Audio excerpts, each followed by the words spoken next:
So if you haven't been under a rock and you've been looking at Tekken 8 recently, Clive got introduced. And because Clive got introduced, there's been a lot of mixed feedback. Some saying that he's effectively made Tekken 8 bad, or Tekken 8 is now in a bad place. That's a questionable decision. And as you see from the title, I'm going to tell you why Clive being in Tekken 8 is a good decision and how it helps Tekken. But let's get into it. So the first things you need to know, I want to say, is that, of course, look at the Tekken dev videos that have come out recently for Tekken, where the devs of Tekken and Final Fantasy are collaborating and talking about how this character came to be, and of course the moveset, etc, etc. But of course, we're just talking about the origin. People, obviously, if you're not aware, wanted Tifa to be in the game, as in they weren't really annoyed that it was a Final Fantasy character. It was more that it was the wrong one, because Tifa, quote unquote, fit more for Tekken. But the first thing to understand about this, because there was no rumor or leak that Tifa was going to be introduced into the game, let alone a Final Fantasy character. Yeah, so the very fact that people deluded themselves into thinking it was going to be Tifa with no clear concrete proof just showed you how determined they were to have Tifa into the game. So when they found that Clive was in it, they're obviously upset. Here's the thing you need to know, because this is in the dev video too. This decision was already made before Tekken 8 had even been finished developing, which means that it was never ever going to be Tifa. This decision was made before Tekken 8 had started. So before the alphas or the betas, this is when you were still playing Tekken 7. How it started was that the Tekken director, before Tekken 8 had even released or even was announced, saw the Final Fantasy 16 trailer where they were just teasing the new protagonist, Clive, with his intense gaze. This trailer made the Tekken director want this character in the game, and from there, everything else is history. What else happened after that is that they inquired and asked Square Enix if they can use this character in their game before even having any gameplay out. And Final Fantasy or Square Enix agreed to this, but only if they played their game, so that they can translate everything about this character into Tekken successfully, which meant that Square Enix was involved in every step of the way, from developing the character, his moveset, and everything else. This was the same case for Final Fantasy 15 as well, Noctis, because when he came out in Tekken, no one expected it, and people were just like, this is not Tekken, you're changing it and making another thing. And let's bring it full circle to back what we were talking about before, about how Tekken, how he is not a fit for Tekken. What defines a fit for Tekken in Tekken? Which is what I'm trying to understand. Tekken changes little by little every iteration. Whether you're thinking about the actual core mechanics of the gameplay, that really stays the same, really. And the new features that they add, Tekken generally stays the same. It's neutral based. That having a character come into the game doesn't change. And if you're gonna talk about it affecting neutral stuff like that, I just want to remind you to Tekken 7, where they added Noctis, who used forward 2 to get in and skip neutral, and you had Kdwillz, who literally done the same thing, and that's a normal Tekken character. So the direction that they're going with these characters and being added in, it shouldn't be a problem. Also, these are guest characters. They're not meant to be in Tekken's design. They're not meant to be from Tekken. So I don't understand the whole notion of it's not a Tekken character. That's kind of the point. It's to give you something new to try with someone else. Like, I don't understand how you can interpret it as anything else. And even if you say it's not Tekken, are you referring to it? Like, the comparison I kept saying was that Clive has swords, while Tifa was a good fit because obviously she's just doing martial arts and punching. Yeah, that may be true in some sense, but you're forgetting that Victor has a sword weapon. Negan had a weapon in Tekken 7, which is crazy. I love that character. Yoshimitsu has a sword which he uses when you fight him, and that's been a staple since Tekken 3, even 2. I'd even say I never played that far back. But point being, it's existed for the longest time. So weapons in games doesn't exist, and they're saying that he should have been a fit for Soul Calibur. Tell me who you think is playing Soul Calibur, because I'd like to know who's playing Soul Calibur still. The reason Soul Calibur doesn't get this love that you guys always talk about is because it's in Tekken Shadow, because Soul Calibur isn't popular. Hence why it doesn't sell as much, and there's never much hype for it, because it's not a popular game. Like, everyone that calls for Soul Calibur characters is like, it doesn't make sense. Soul Calibur has died a very long time ago, and I can't lie to you, applying DLC of characters into it makes no sense. So really and truly, when these people talk about being a perfect fit for Tekken, it's just what they visualize in their head. This is the thing I don't get as well. What makes you think you know what the perfect vision for Tekken is when you're not the director of it? The director of it decided they want to add this character into this game. Why are you now refuting whether it's part of Tekken or it's Tekken or not? That's what I don't get as well. You don't decide what it is. It's like when people get angry at authors for making certain parts in their book or doing certain things they decide to do. It's their book. They've decided to do it the way they want to do it, but yet you're refuting it as if you created it. So there's that thing as well. I'm not saying that you should be a yes man to everything. What I'm saying is that you can't really determine what is Tekken, quote unquote, when you're not even part of the development process. This is what I don't get. Just be happy that there's a new character for you to try. Okay, let's paint a picture. As a consumer, yeah, you've just got in this game. Let's say you've just got in Tekken, right? You've never played anything outside of Tekken, really. Let's say a fighting game wise, right? You see this character get announced, Clive, yeah? You see he's doing shit that's so different to the other characters. You're like, whoa, who is he? You get interested and piqued, you bang out and play the character, and then you check the game he's from, and then you go play the game.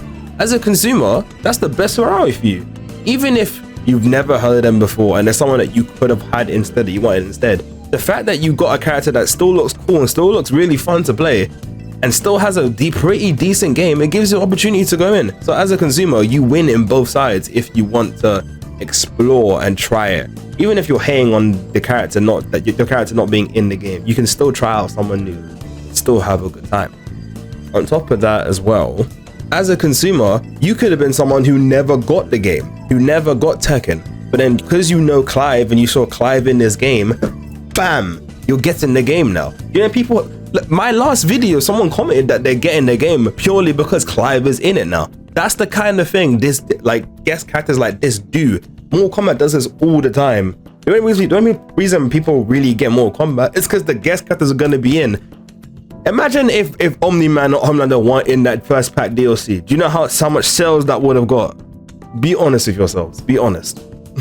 Right? And like, as a consumer, you don't really lose out in this situation. If you already paid for your season pass, like, you get to learn the character, you get to try a new character that's completely different. You get to explore and find out about his lore by getting the game itself. There might be discounts because of this collab, right? Like, as a consumer, you're not really losing a lot.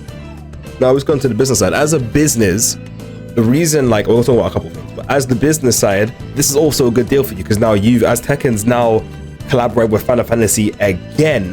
This is not a guaranteed thing, by the way. Again, they've now gotten people who like Final Fantasy onto their game, who specifically get Tekken 8 purely because Clive is in there. Like I said, to keep the consumer side.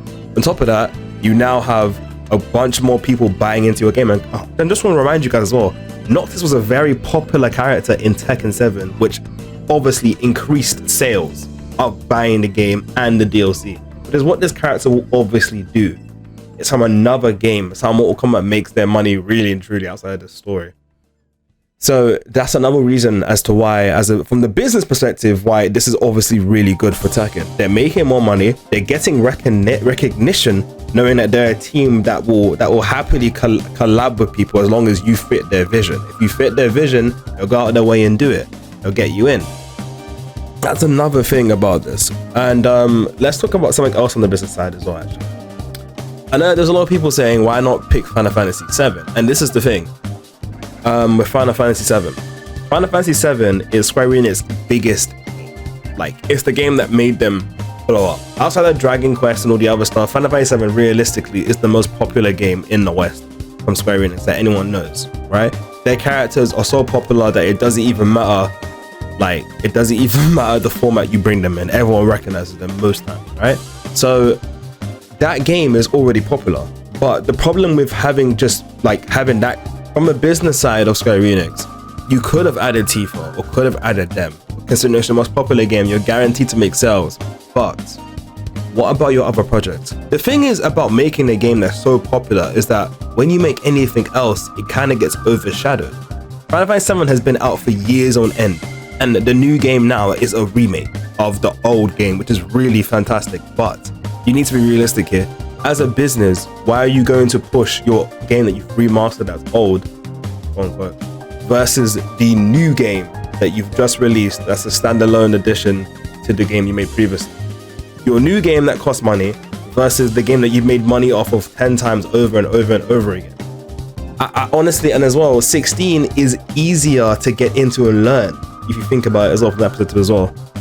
Because 16 is a standalone game, you can play the full game once and done. If you play 7, you want to start from 7, let's say you didn't know who Tifa was, you got to play the first remake and then play the second one and then wait for the third, or you have to play the very first original game to get the full grips of the story.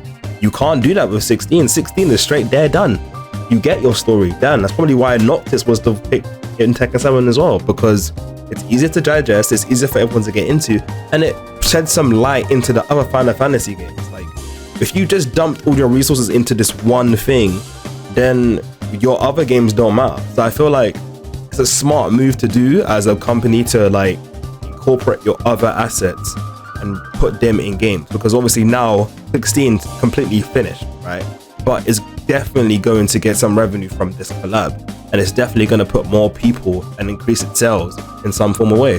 The Walking Dead in Tekken 7, yeah, Negan, made me watch The Walking Dead so I can understand what kind of character this was and why he's coming to Tekken and how he fits the dynamic.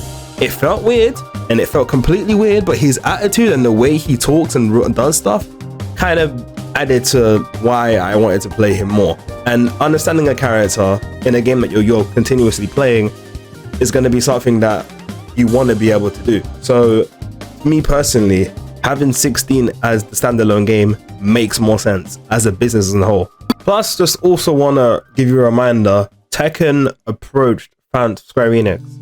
Bandai approached Square Enix for Clive. It wasn't vice versa. It was they approached them for that character.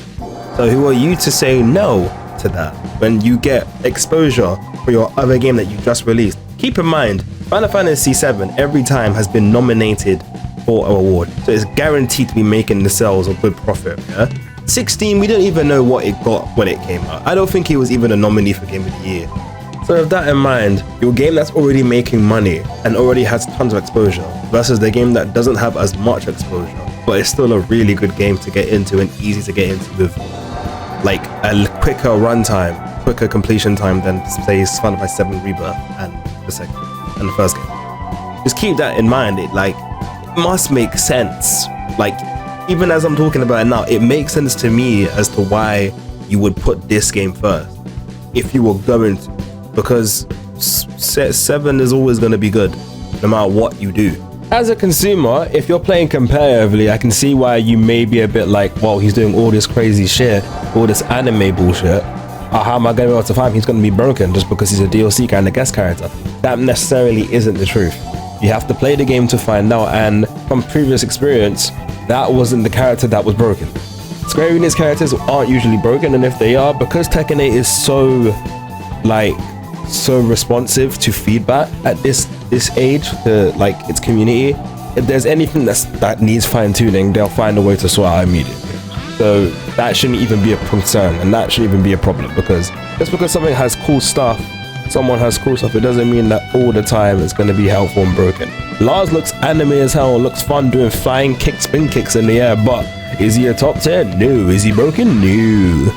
So that shouldn't be a concern, even if you're a competitive player playing this and looking at it like, If you don't like the character, that's fair enough, but saying that it's a horrible choice is a bit ridiculous, even if you didn't like the character, because I can guarantee right now as well that there's going to be an influx of, or an increase, of season pass buyers or just singular DLC pack downloads purely for Clive.